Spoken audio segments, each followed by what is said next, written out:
오늘은 설날을 맞이해서 가족사랑이라고 하는 제목을 가지고 같이 말씀을 나누겠습니다. 한번 따라서 할까요? 가족사랑. 오늘 일부도 그렇고 온 가족이 예배드리러 온 분들이 많습니다. 어떤 가정은 3대 할아버지, 할머니, 또 부모, 자녀 이렇게 3대가 와서 예배드린 그런 가정도 있습니다. 그래서 오늘 가족사랑이라고 하는 제목을 가지고 같이 말씀을 나누고자 합니다. 아까 본문을 읽었듯이 성경은 이렇게 되어 있습니다. 누구든지 자기 친족, 특히 자기 가족을 돌보지 아니하면 믿음을 배반한 자요 불신자보다 더 악한 자니라. 믿는 사람이라고 하면 마땅히 가족을 돌봐야겠다 하는 말씀입니다. 그런데 이렇게 가족을 돌보고 섬기고 사랑을 해야 되는데, 여러분, 가족을 사랑한다는 게 무엇일까요? 그것은 단순히 말로만 하는 사랑, 외치는 사랑, 구호만 있는 사랑이 아니라 실질적으로 무언가를 행하는 그 모습이 있어야지만이 참된 사랑이라고 할 수가 있습니다. 그래서 요한복음 14장 21절 아까 읽었던 말씀이죠. 나의 계명을 지키는 자라야 나를 사랑하는 자니. 그러니까 하나님을 사랑한다고 하면서 하나님의 말씀대로 살지를 않아요. 그러면 하나님을 사랑한다고 할 수가 없다는 겁니다. 사랑은 표현돼야 된다 하는 것이죠.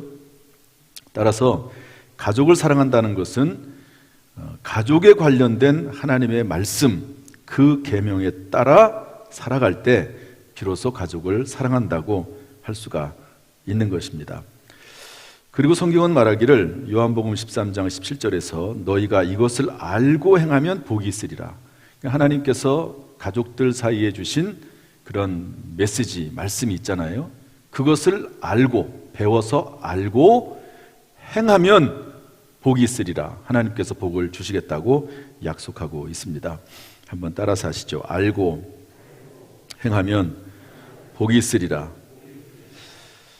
먼저 제1가족이 있습니다. 2가족도 있는데요. 그건 좀 이따 설명을 드리고, 제1가족이 있는데, 1가족은 뭐냐면 그야말로 부모, 자식 간에 피로 맺어진, 그러니까 유전자를 받고, 부모의 유전자를 받고 태어난 자녀들과 또 그 부모가 가지고 있는 혈연 관계로서의 가족이 있습니다.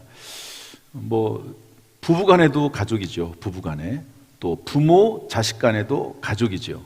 그래서 이런 가족 간에 하나님께서 주신 메시지가 있습니다.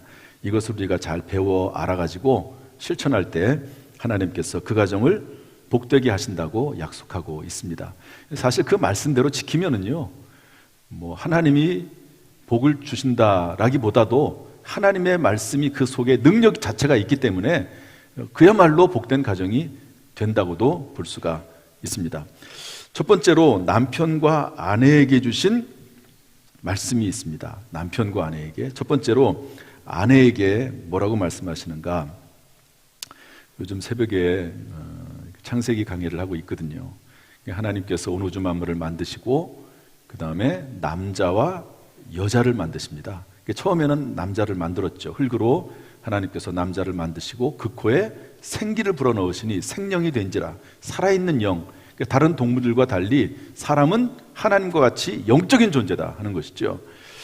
그런데 이제 그 아담으로 하여금 모든 동물들의 이름을 짓도록 하나님께서 말씀하셨거든요. 그런데 하나님께서 보시기에 그것이 조금 외로워 보이셨던 것 같아요. 그래서 하나님께서 뭐라고 말씀하시냐면, 아담이 이름을 다 짓고 나고 또 그 과정 가운데 뭐라고 말씀하시냐면, 내가 돕는 배필을 지으리라, 이렇게 말씀하고 있습니다. 그러니까 아담은 이미 있고요, 남편인데 그 남편에게, 홀로 있는 남편에게 돕는 배필을 주겠다고 하나님께서 말씀하시죠. 여기 돕는다라고 하는 말은 영어 그대로 하면 헬프입니다. 헬퍼, 돕는 자다, 이런 말이죠. 그런데 이것을 헬라어로 보면 조금 의미가 달라집니다. 크네그도라고 하는 단어를 쓰는데요. 이 크네그도라고 하는 말은 돕기는 돕는데 동등한 자격을 가진 자로서 돕는 의미를 가지고 있습니다. 그러니까 아내는 남편을 돕도록 창조됐으니까 아내는 열등한 존재 아니냐, 그게 아니고 동등한 자로서 돕는다 하는 것이죠. 이 크네그도라고 하는 말 속에는 반대한다는 의미도 있습니다. 놀랍게도 반대한다. 이것은 뭐냐면 아내는 항상 예스만 하는 사람이 아니고 노라고 말할 수 있는 존재가 아내라고 하는 거예요. 여러분, 옆집에 어떤 남편이 있고 그 남편의 아내가 있습니다. 그런데 그 여자가, 그 아내가 나한테 와가지고 무엇라고 지적을 한다든지 또 이렇게 하면 안 된다고 말한다든지 그러는 경우는 없습니다. 나의 아내이기 때문에 나에게 노라고 말할 수가 있는 것이고 그렇게 해야 되는 것이죠. 저는 여태까지 술집에 한 번도 가본 적이 없지만 술집에 가면 술집에서 이제 술을 따라주는 여성이 있습니다. 그 여성이 자기가 술을 따라주는 그 남자에게 어떤 사생활적인 일을 간섭을 하면서 이래라 저래라 한다든지 또는 이렇게 하면 안 된다라고 말하든지 그러는 법은 없겠지요. 왜 그렇습니까? 그 여자는 아내가 아니기 때문에 그렇습니다. 여러분, 남편을 두고 아내를 두면서 특별히 그 아내에게 노라고 하는 말을 못하도록 한다고 하면 그것은 아내로서의 역할을 못하게 하는 것과 마찬가지입니다. 이 돕는 배필이라고 하는 것은 동등한 의미로서 돕는 것이고 그리고 노라고 말할 수 있는 존재로서 돕는 자다 하는 것을 알 수가 있습니다. 이것을 남편도 알아야 되고 아내도 알아야 됩니다. 그래서 나의 역할은, 아내의 역할은 남편이 혹시 실수하거나 잘못했을 때, 판단을 잘못할 때 노라고 말할 수 있어야 되고 또 그리고 그런 말을 남편도 귀담아 듣고 이 여자는 일반적인 세상에 있는 여자가 아니고 나에게 아내로서 노라고 할 수 있는 그런 자격을 가진 여자다 하는 것을 생각을 해야 됩니다. 성경은 또 아내에게 뭐라고 말씀하고 있냐면 창세기 2장 21절 22절에 보면 갈빗대로 여자를 만드시고 이렇게 되어 있습니다. 여기에 대한 해석을 신학자들과 목회자들이 많이 하고 있는데요. 왜 하나님께서 갈빗뼈로 여자를 만드셨을까? 그 이유는 머리뼈로 만들지 않은 것은 남편의 머리가 되지 않도록 하기 위함이고 다리뼈로 만들지 않은 것은 남편의 발바닥이나 다리가 되지 않도록 그런 존재로 만들지 않으셨다. 갈비뼈로 만든 것은 남편과 아내가 동등한 자격으로 만들어졌는데 특별히 갈비뼈는 여러분 장기를 보호하는 역할을 합니다. 여러분 갈비뼈를 만져보세요. 여러분 만약에 갈비뼈가 없다면 어떻게 될까요? 그러면 곧바로 피부 밑에 심장이 있습니다. 간이 있습니다. 폐가 있어요. 그럼 어떻게 되죠? 어떤 조그마한 충격을 받아도 곧바로 심장이 충격을 받을 것입니다. 그런데 갈비뼈가 딱 있어가지고요, 딱 보호를 해주는 거죠. 그러니까 놀랍게도 하나님께서 갈비뼈로 여자를 만드셨다는 겁니다. 제가 이렇게 보면은요, 여자들이 남자보다 훨씬 더 민감합니다. 남자들은 조금 둔해요. 그래서 남자들이 막 뭐라고 말을 하고 있는데 여자가 저렇게 말을 하면 안 되지 라고 생각을 하고 눈치를 줘도 그 눈치 주는 것도 못 알아들어요. 제가 보면 여자들이 확실히 민감합니다. 그러니까 그런 민감한 능력을 여자들에게 줘서 남편이 실수하지 않도록 미리미리 보호해주고 방어하는 역할을 여자들에게 맡긴 것이죠. 그런 역할을 한 겁니다. 그러니까 결혼한 남자는 꼭 아내하고 상의를 하고 해야 돼요. 왜냐하면 아내는 남편이 미처 느끼지 못하는 그런 어떤 능력이 있습니다. 여러분 동물들에게는 제5 감각이라고 해가지고 사람들이 느끼지 못하는 감각들이 있거든요. 지진이 난다든지 또는 화산이 터진다든지 그러면 동물들은 그런 것들을 미리 감지하기도 하는 거거든요. 그런데 여성에게는 특별히 아내에게는 그것을 어떤 가정일이라든지 어떤 문제에 대해서 미리 느낄 수 있는 그런 감각이 있어요. 남자들은 멍하니 있는데 여자들은 한마디만 딱 들으면 감성적으로, 남자들이 이성적으로 분석하지 않아도 여성들은 감각적으로 느낄 수 있는 그런 부분들이 없지 않아 있다는 거죠. 그래서 그런 능력을 줘서 남편을 보호할 수 있도록 했다는 거예요. 그러나 단 한 가지 참고할 것은요, 찔러서는 안 된다는 거예요. 여러분 가끔 가다 보면요, 교통사고가 나가지고 갈비뼈가 부러졌어요. 그래가지고 그 갈비뼈가 심장을 찌르고 간을 찌르고 폐를 찌릅니다. 그럼 죽어요. 원래 갈비뼈 역할은 장기를 보호하도록 되어 있는데 그 장기를 찔러버립니다. 아내는 남편을 보호하도록 되어 있는데 그 아내가 자기가 가지고 있는 그 민감함을 가지고 남편을 찌르면 그때부터는 그 역할을 상실하게 된다 하는 것이죠. 그러므로 아내는 돕는 배필로 주어져 있고, 그리고 남편을 보호하는 역할을 하도록 창조됐다 하는 것을 기억해야 됩니다. 여러분, 명절을 맞이해서 아내 역할을 잘 감당할 수 있기를 주님의 이름으로 축복합니다. 두 번째로 남편에게 주신 말씀이 있습니다. 이렇게 하나님께서 이제 아내를 만들었어요. 그리고 나서 아내를 남편 아담에게 데리고 왔더니 남편이 뭐라고 말하죠? 이는 내 뼈 중에 뼈요 살 중에 살이로다. 한번 따라합시다. 뼈 중에 뼈요 살 중에 살이로다. 이것은 아내를 향한 남편의 기본적 자세를 의미합니다. 남편은 아내를 붙어있는 한 몸에서 떨어져 있는 한 몸으로 인식하고 고백해야 됩니다. 저를 보세요. 원래는 내 갈비뼈였거든요. 내 안에 있었습니다. 붙어 있었어요. 그런데 이것이 떨어져 나와가지고 하나님께서 하와를 여자를 만드셨습니다. 아내로 삼아 주셨습니다. 그러나 내 몸 안에 있지 않고 내 몸 밖에 있을 뿐이지 똑같은 나의 분신이고 나의 몸이라는 생각을 잊어버려서는 안 되는 거죠. 남편에게 있어서 아내는 자신의 분신입니다. 아내는 바로 자기 자신이라고 성경은 말씀하고 있습니다. 따라서 그 아내를 귀히 여기라고 베드로전서 3장 7절은 말씀하고 있습니다. 남편들아, 이와 같이 지식을 따라 너희 아내와 동거하고 그를 더 연약한 그릇이요. 연약한 그릇이란 말은 육체적으로 연약하다는 말입니다. 물론 어떤 아내는 남편보다 힘이 센 아내도 있지만 일반적으로 아내들은 연약한 그릇이지요. 또 생명의 은혜를 함께 이어받을 자로, 부부가 남편과 아내가 함께 힘을 합해서 하나님을 위해서 일을 하면 하나님의 은혜를 함께 받는, 자손 대대로 이어받는 존재다. 그러므로 귀히 여기라. 한번 따라합시다. 귀히 여기라. 아내를 귀하게 여기라는 거예요. 아내를 한번 생각을 해보십시오. 나를 옆에서 가장 지근거리에서 나를 사랑함으로 옆에서 충고해주고 나를 도와주고, 또 심지어는 내가 실수할 때 나에 대해서 노라고 말할 수 있는 유일한 존재가 누굽니까? 아내 아닙니까? 누가 그 역할을 하겠습니까? 오직 아내 한 명밖에 없습니다. 따라서 그 아내를 귀히 여기라. 그렇지 않으면 너희가 기도도 막히게 될 것이다 말씀하고 있는 거거든요.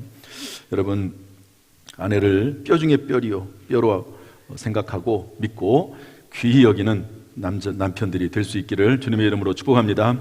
성경은 아내와 남편 모두에게 하시는 말씀이 있습니다. 하나님께서 아담을 만드시고 하와를 만드신 이유가 뭐냐면 18절에 뭐라고 되어 있냐면 창세기 2장 18절에 혼자 사는 것이 좋지 아니하니. 여러분, 사도 바울처럼 특별한 경우 전도와 선교를 위해서, 그리고 하나님의 나라와 영광을 위해서 온전히 100% 헌신하기 위해서 그러는 경우가 아니라면 배우자 없이 혼자 사는 것은 좋지 않다고 성경은 말씀하고 있습니다. 이 의미의 더 깊은 의미는 사람은 사회적 존재이기 때문에 함께 어울려서 서로 도우며 살아가는 존재라는 것을 말씀해주고 있습니다. 그래서 하나님도 창세기 1장 1절에서부터 성부, 성자, 성령, 삼일체 하나님으로 계신 것이지요. 또 24절은 뭐라고 되어 있냐면 둘이 합하여 한 몸을 이룰지니라 그랬습니다. 부부는 육체적으로, 정신적으로, 영적으로 하나가 되어 있는 것이고 이미 말씀 안에서 하나가 되었다고 말씀하고 있습니다. 25절에 이렇게 말씀하고 있습니다. 벌거벗었으나 부끄러워하지 아니하니라. 여러분, 참된 부부는 서로에게 부끄러움이 없는 관계여야 합니다. 서로에게 속이는 일이 없어야 됩니다. 서로에게 숨기는 일이 없어야 합니다. 저는 이제 목회를 하기 때문에 조금 특별한 경우도 있긴 하지만요. 저는 이제 목회를 하다 보면 이제 부교육자들하고 회의를 하기도 하고 또 어떤 분이 저에게 상담을 하기도 하면서 어떤 이야기를 저에게 해줍니다. 그러면 이제 그 이야기를 저희 아내와 공유를 해야 돼요. 왜냐하면 저희 아내도 성도들을 계속 만나잖아요. 그런데 그 상황을 알고 대화를 나누는 것하고 만나는 것하고 모르고 대화를 나누는 것하고는 다 차이가 있거든요. 그러니까 저에게 꼭 좀 어떤 성도들의 상황에 대해서 알면 얘기를 해줘라. 그러면 내가 기도라도 더 하고 만나서 할 얘기가 있지 않겠냐. 좀 더 전혀 모르고 하면 실수도 할 수 있지 않겠느냐. 그래서 얘기를 하라고 해요. 그럼 제가 이제 그 말을 듣고 되도록이면은 얘기하려고 하는데 가끔 가다가 놓칠 때가 있어요. 좀 딴 일하고 이러다 보면. 그러면 이제 다른 성도들의 어떤 상황을 몰라가지고 제대로 대처를 못하는 그런 경우가 종종 발생하게 되는 것이죠. 이런 부부라고 하는 존재는 벌거벗었으나 부끄러워하지 아니하니라. 서로의 허물이 있고 서로의 잘못이 있음에도 불구하고 부끄러움이 없고, 그리고 서로의 실수와 허물을 충분히 서로 내놓으면서 서로 용납하고 받아들이고 이해하면서 살아가는 것이 부부다고 하는 거죠. 부부는 대화를 많이 해야 됩니다. 부부를 많이 해야 돼요. 저희 아내는 저희 장모님을 닮아가지고 말이 많아요. 그래가지고 제가 집에 들어가면 저는 말을 거의 안 하거든요. 제가 말을 안 하면 조용합니다. 차를 타고 갈 때도 저희 아내는 오른쪽에 앉죠. 제가 말을 안 하면 조용합니다. 아주. 저희 아내가 말을 항상 하죠. 그럼 이제 듣고 또 대답도 하기도 하고 그러면서 이제 살아나가게 되는 거거든요. 그러니까 그런 얘기들을 들어야 돼요. 남편도 들어야 돼요. 그리고 남편도 아내에게 얘기를 해줘야 됩니다. 해줘야 돼요. 살았던 이야기들, 직장 생활에 있었던 이야기들, 어떤 이야기, 이런 얘기들을 충분히 공유하면서 그러면서 남편과 아내가 하나가 되어 가는 겁니다. 하나가. 생각이 같아지고 마음이 같아지고 방향이 같아지고 바라보는 곳이 같아지게 되는 것이죠. 벌거벗었으나 부끄러워하지 아니하니라. 남편과 아내에게 모두 주신 그런 말씀이라고 볼 수가 있습니다. 이런 모든 말씀들이 부부간에 잘 이루어져서 성경 말씀대로 이것을 배워 알고 행하면 복이 있으리라 그랬는데 이 말씀대로 될 수 있기를, 복 있는 가정이 되기를 주님의 이름으로 축복합니다. 두 번째로 부모와 자녀에게 주신 축복의 말씀이 있습니다. 부부간에 주신 말씀이 있고 부모와 자식간에 주신 말씀이 있거든요. 에베소서 1장 1절부터 4절 말씀인데 한번 읽어보겠습니다. 다 같이 읽어보죠. 시작. 자녀들아, 주 안에서 너희 부모에게 순종하라. 이것이 옳으니라. 내 아버지와 어머니를 공경하라. 이것이 약속이 있는 첫 계명이니 이로써 내가 잘되고 땅에서 장수하리라. 또 아비들아, 너희 자녀를 노엽게 하지 말고 오직 주의 교훈과 훈계로 양육하라. 첫 번째로 자녀는 부모에게 순종하라고 말씀하고 있습니다. 어떻게 하라고요? 이것은 결혼 전의 이야기입니다. 성경에는 남편과 아내가 결혼해서 서로 독립하라고 말씀하고 있거든요. 그러니까 결혼하면 부모에게서 영적으로, 육체적으로, 사회적으로 독립해서 사는 것이 성경의 메시지입니다. 결혼을 했음에도 불구하고 계속해서 부모에게 얽매여 있고 또 그리고 자녀들을 너무 얽어매려고 하면 성경적이지 않습니다. 결혼하면 놔줘야 돼요. 스스로 살아가도록 해야 됩니다. 자녀들도 스스로 살아가도록 해야 됩니다. 경제적으로도 마찬가지입니다. 저는 목회자이기 때문에 재정적인 능력이 많이 없지요.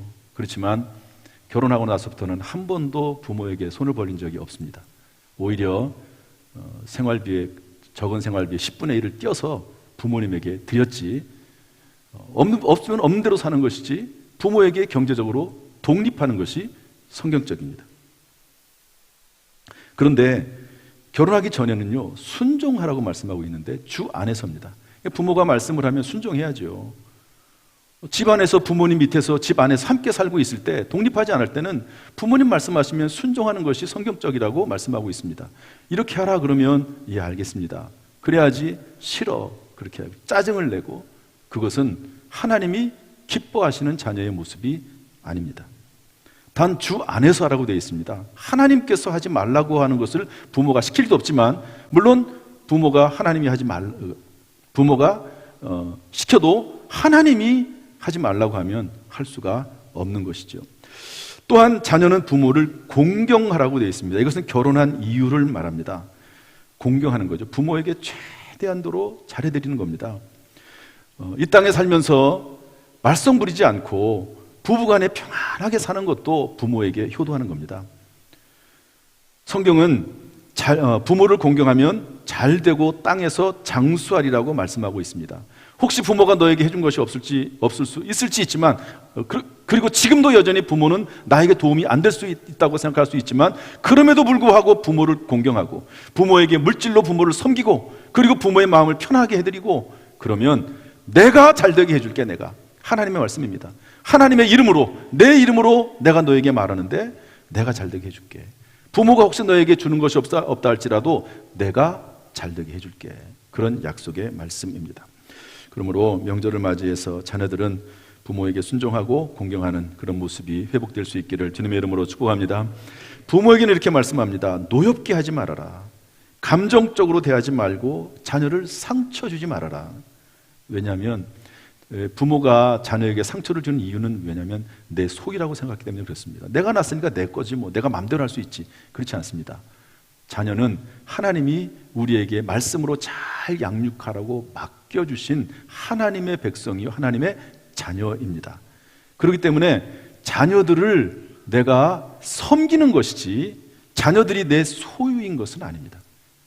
자녀들을 잘 섬겨야 돼요. 하나님의 자녀 백성이니까.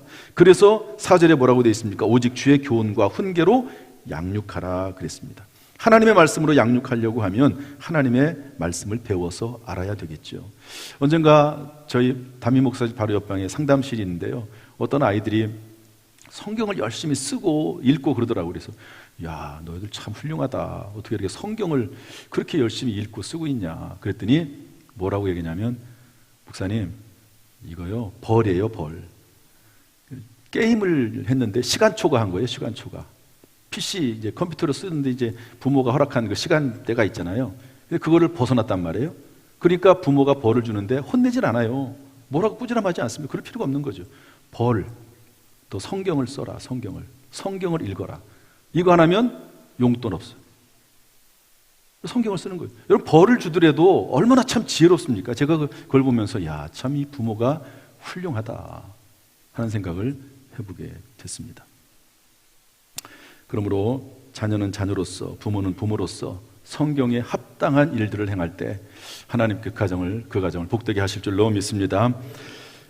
이게 첫 번째 가정이에요. 첫 번째 가족입니다. 두 번째 가족이 있습니다. 이것은 거듭난 영적 가족이고 교회를 말합니다. 어느 날 니고데모라고 하는 국회의원이 예수님을 찾아왔습니다. 그때 예수님께서 이 니고데모에게 뭐라고 말씀했냐면, 육으로 난 것은 육이요, 영으로 난 것은 영이니. 그러니까 육으로 태어난 가족이 있잖아요. 그런데 영으로 태어난 영적 가족으로서의 공동체가 있습니다. 예수님께서 십자가에 달리셔서 피를 흘리시면서 돌아가시면서 우리의 죄를 위해서 십자가에 지시고 돌아가시면서 그 밑에서 울고 있는 사람들이 있었습니다. 그 중에 하나가 예수님의 어머니, 육체 어머니 마리아와 예수님의 제자 요한이 있었습니다. 그런데 제자 요한에게 뭐라고 말씀하냐면, 그 마리아에게 보라, 너의 어머니니라, 이렇게 말씀하고 있습니다. 진짜 어머니가 아니죠. 그런데 예수님의 십자가 보혈 안에서, 믿음 안에서, 교회 안에서 어머니가 아닌 사람이 어머니가 되고 아들이 아닌 사람이 아들이 되는 그런 일이 일어나게 되는 것이죠. 여러분, 교회는 그래서 예수 그리스도의 피로 맺어진 새로운 가족 공동체가 바로 교회다. 그 중에서도 가장 끈끈한 가족 공동체가 뭐냐? 그것이 바로 구역이다 하는 것이죠. 그래서 남녀전도회를 통과하면, 남녀전도회는 다 속해 있잖아요. 그 남녀전도회에서 구역이 만들어지고, 또 그 중에서 어떤 사람들은 하나님을 위해서 헌신하고 봉사하는 위원회에 봉사를 하게 되는 것입니다. 따라서 여러분, 우리의 부모가 있지요. 육신의 부모가 있지요. 그런데 우리의 아버지가 있습니다. 영원한 아버지, 그분은 하나님이시죠. 또한 영원한 남편도 있어요. 그분은 예수님이십니다. 예수님께서 세례요한의 제자들은 금식하는데 너희는 왜 먹고 마시냐 그럴 때 예수님께서 말씀하시죠. 혼인집 손님들이 신랑이 함께 있을 때 금식할 수 있느냐? 신랑과 함께 있을 때는 금식할 수 없다 그러면서 예수님 자신을 신랑으로, 남편으로 비유합니다. 남자든 여자든 우리는 모두 예수님을 남편으로, 신랑으로 섬기면서 또 그분의 은혜를 입으면서 살아가게 된다고 성경은 말씀하고 있습니다. 여러분, 이런 제2의 가족으로서의 교회의 삶이 참으로 행복하고 복되길 바라고요. 그것의 가장 중요한 요소는 뭐냐? 여기 있는 말씀입니다. 서로 돌아보고 격려하고 권하는 겁니다. 이런 모습이 우리 교회 가운데 나타나기를, 충만하기를 주님의 이름으로 축원합니다. 이제 말씀을 정리하겠습니다. 요즘 새벽 기도회 때마다 창세기를 강의하고 있는데요. 제가 창세기 이미 강의를 했죠. 이전에도 하고 또 성경 말씀을 제가 30년 동안 설교를 했으니까 창세기부터 요한계시록까지 성경 말씀을 전하지 않은 것이 하나도 없습니다. 이 창세기 말씀을 이제 2023년은 새롭게 시작이 된다고 느껴져서 창세기 말씀 시작의 책을 나누고 있는데요. 제가 참 은혜를 많이 받고 있습니다. 그런데 여러분, 하나님께서 아담과 하와를 만드시고 창조하시고 그리고 동산에 에덴 동산으로 이끌어 가신 다음에 동산에 있는 모든 것 과일들은 다 먹어도 되지만 동산 중앙에 있는 선악과만은 따먹지 말라고 하십니다. 그런데 사탄이 뱀으로 가장을 해서 그 뱀을 따먹도록 하와를 미혹하죠. 하와가 선악과를 따먹습니다. 그리고 남편에게도 그 선악과를 갖다 줍니다. 죄를 범하는 거예요. 남편은 아담은 따먹으면 안 된다는 것을 누구보다도 잘 알고 있습니다. 그러나 그것을 따먹어요. 하나님과 앞에 범죄합니다. 하나님이 찾아오시지요. 그리고 나서 하나님께서 네가 이 선악과를 따먹었느냐? 그렇게 물으셨을 때 아담이 대답을 하는데요. 그 대답 안에 아담의 세 가지 실수가 있습니다. 우리 창세기 3장 12절 말씀을 한번 읽어보도록 하겠습니다. 다 같이 읽어보죠. 시작. 아담이 이르되 하나님이 주셔서 나와 함께 있게 하신 여자 그가 그 나무 열매를 내게 주므로 내가 먹었나이다. 하나님이 주셔서 나와 함께 있게 하신 여자 그가 책임을 부인에게 떠넘깁니다. 여러분, 이 하와는 어떤 여자입니까? 아내이면서 에덴 동산에서 서로 사랑하고 서로 도와가면서 서로 의지하면서 살았던 그런 여인입니다. 여성이고 아내입니다. 그런데 범죄를 하고 나서 뭐라고 말하죠? 자기가 선악과를 따먹은 것은 책임에 대해서 전혀 이야기하지 않고 그 여자가, 사랑하는 아내가 그 여자가 됩니다. 그 여자가. 여러분, 사람이 범죄하게 되고 관계가 깨지면 말이 바뀌어져요. 여러분, 부부싸움 하다가 보면 처음에는 얼마나 좋아가지고 그렇게 얘기를 하다가도 어느 순간 부부싸움을 하면은요 별의별 말이 다 나오지 않습니까? 그런 것처럼 그 여자로 바뀌어요. 그런데 또 이런 말씀이 있습니다. 하나님이 주셔서 나와 함께 있게 하신 그 여자가, 그 여자 때문에 내가 죄를 졌다는 거예요. 그런데 그 여자는 어떤 여자냐? 하나님이 주신 여자라는, 하나님이. 결국 뭡니까? 자기는 책임이 없고 하와에게 책임이 있고 그 하와를 주신 하나님에게 최종적인 책임이 있다. 그러면서 하나님을 원망하고 불평까지 하는 것이죠. 여러분, 여기에 가장 근본적인 실수가 있습니다. 그건 뭐냐면 부부가 하나라는 생각을 망각한 겁니다. 창세기 2장 24절에 분명히 말씀하기를 남자가 부모를 떠나 그의 아내와 합하여 한 몸을 이룰지니라 그랬습니다. 아담도 하와를 보면서 내 뼈 중에 뼈요 살 중에 살이라고 말을 했습니다. 따라서 아무리 아내가 잘못했어도 아내는 나와 한 몸입니다. 아무리 남편이 잘못했어도 남편은 나와 한 몸입니다. 다시 말해서 아내가 잘못한 것은 적어도 반절은 내가 잘못한 것입니다. 왜냐하면 아내와 남편은 분리되어 있어서 떨어져 있을 뿐이지 내 갈비뼈요 내 분신이기 때문에 그렇습니다. 남편이 잘못한 것은 적어도 반절은 내가 잘못한 것입니다. 그 남자가 아니라 바로 나입니다. 그 여자가 아니라 바로 나인 것이죠. 따라서 남편과 아내 사이에 누군가 잘못하거나 범죄했을 때 서로 책임을 전가하면서 원망, 불평, 비난할 것이 아니라 자신을 되돌아보며 오히려 더 연합하고 포용하고 용납해야 합니다. 사랑을 깨뜨릴 것이 아니라 이제 진정한 사랑을 시작해야 하는 것이죠. 사랑이 깨진 것이 아니라 이제 진정한 사랑을 시작할 때가 온 것입니다. 한번 저를 따라서 하시죠. 사랑이 깨진 것이 아니라 이제 진짜 사랑을 시작할 때가 된 것이다. 제가 이 창세기 말씀을 강의하는데요, 30년 동안 목회하면서 이 말씀이 저에게 새로운 깨달음으로 다가왔습니다. 사랑이 깨진 것이 아니다. 이제 진짜 사랑을 시작할 때가 된 것이다. 여러분, 진짜 사랑이 뭡니까? 고린도전서 13장 4절부터 13절 말씀 보면 사랑은 오래 참고 사랑은 온유하며 사랑은 자랑하지 아니하며 사랑은 교만하지 않고 성내지 아니하고 사랑은 무례행하지 아니하고 사랑은 불의를 기뻐하지 아니하고 사랑은 자기의 유익을 기뻐하지 아니한다. 모든 것을 참으며 모든 것을 믿으며 모든 것을 바라고 모든 것을 견디느니라. 그런즉 믿음, 소망, 사랑이 세 가지는 항상 있을 것인데 그 중에 제일은 사랑이라. 여러분, 지금까지 좋아서 사랑했잖아요. 건강해서 사랑했잖아요. 지금까지 문제가 없어서 사랑했지만 이제는 좋아서가 아니라 건강해서가 아니라 진짜 사랑, 성경이 말하는 진짜 사랑을 시작할 때가 된 것이다 하는 것을 알려주고 있는 것이죠. 여러분, 좋을 때만 사랑하면, 문제가 없을 때만 사랑하면 그것이 하나님께서 말씀하시는 진짜 사랑일까? 진짜 사랑은 문제가 생겼을 때, 어려움이 생겼을 때, 심지어 상대방이 병이 들었을 때, 이때 비로소 진짜 사랑이 시작이 되는 거다 하는 것을 성경이 우리에게 알려주고 있습니다. 이것은 혈연으로 맺어진 부모 자식 간에도 적용이 되고 예수 그리스도의 피로 맺어진 교인 간에도 적용이 되는 말씀입니다. 이번 설날을 맞이해서 이런 가정, 이런 교회가 되기를 예수님의 이름으로 축원합니다. 할렐루야. 기도하겠습니다.